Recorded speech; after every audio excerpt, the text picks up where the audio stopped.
அனைவருக்கும் வணக்கம். மாடல் வந்து போக்கோ M3 9 பவர், இது ரெண்டுத்துலேயும் வர சேம் இஷ்யூ.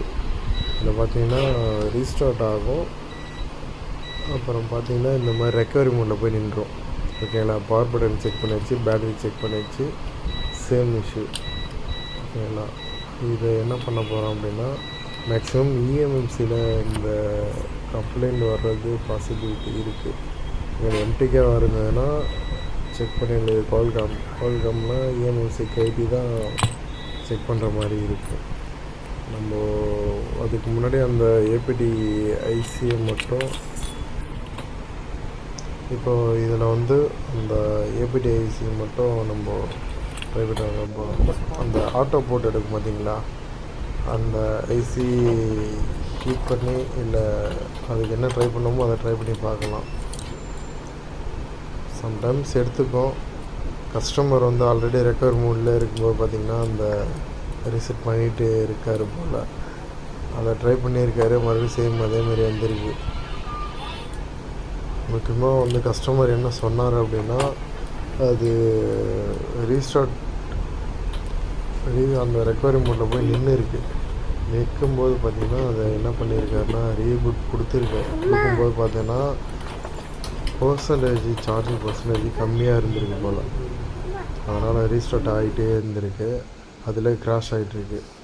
இல்லை அந்த ஏபிடி ஐசியில் பார்த்திங்கன்னா இந்த இருக்குது பாருங்கள், இந்த ரெண்டு ரெஜிஸ்டர் அதை மட்டும் இன்ட்ரஜென்ஸ் பண்ண போகிறேன். அந்த குவால்காம் போர்ட் டிடெக்டிங் அதுக்கு பார்த்தீங்கன்னா அந்த ஏபிடியை மட்டும் நம்ம லைட்டாக ஷேக் பண்ணிவிட்டு ஆன் பண்ணுவோம், அது க்யூர் ஆகிடும். இது வந்து இது இன்ட்ரஜென்ஸ் பண்ணி செக் பண்ணி பார்ப்போம். ஃப்ளக்ஸ் வச்சுக்கிட்டா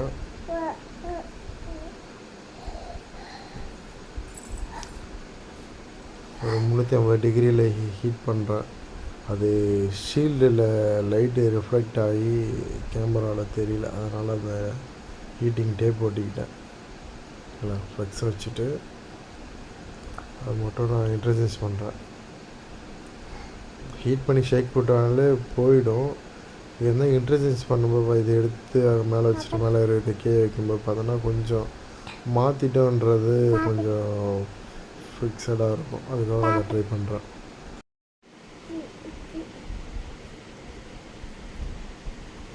இந்த ரெஜிஸ்டரை ரெண்டுத்தையும் எடுத்து இன்ட்ரடியூஸ் பண்ணிடலாம். இல்லை ஒரு 350 டிகிரி செல்சியஸில் கொஞ்சம் ஹீட் பண்ண வேண்டியதான் மைல்டாக.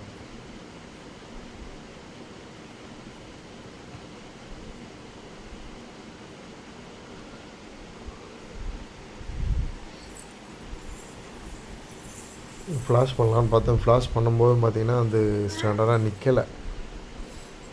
ரெக்கவரி மோட்லேயும் போய் அப்படியே ஸ்டாண்டர்டாக நிற்கல, ஆஃப் ஆனாச்சு. அந்த ஆன் ஆஃப் ஸ்டெப்பையும் செக் பண்ணிட்டேன். செக் பண்ணியும் அதேமாரி தான் சேம் இஷ்யூ இருக்குது.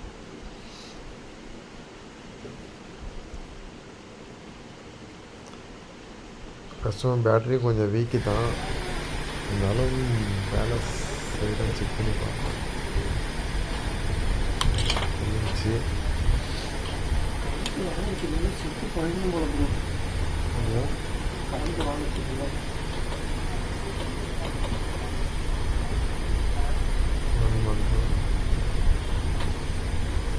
இது ரீசெட் ஆகிருக்கிறது எப்படி கேட்டிங்கன்னா, ஆன் பண்ணும்போதே கிட்டத்தட்ட எனக்கு ஒரு 10 நிமிஷத்துலேருந்து 1/4 மணி நேரம் ஆயிடுச்சு. லோவோட ஃபஸ்ட்டு லோவோட இருந்தது, அப்புறம் மட்டும் தான் செகண்ட் லோவே வந்துச்சு. கஸ்டமர் வந்து ரீசெட் பண்ணியிருக்காங்க, பண்ணி அது சால்வ் ஆகலை. அது லோகோவில் அப்படியே செகண்ட் லோகோவில் வந்து போகல. அப்புறம் சார்ஜ் போடும்போது ரீஸ்டார்ட் ஆகியிருக்கு. அதுக்கப்புறமா தான் கஸ்டமர் நம்மகிட்ட எடுத்துகிட்டு வந்துருக்காங்க. லோகோவில் அப்படி நிற்கிது கொஞ்ச நேரத்துக்கு.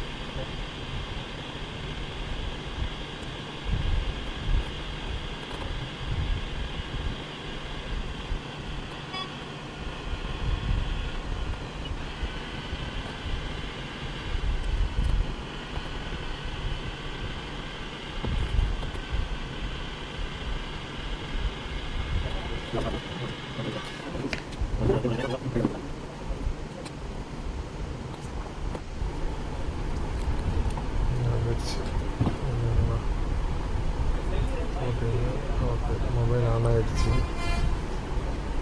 அவ்வளோதான்.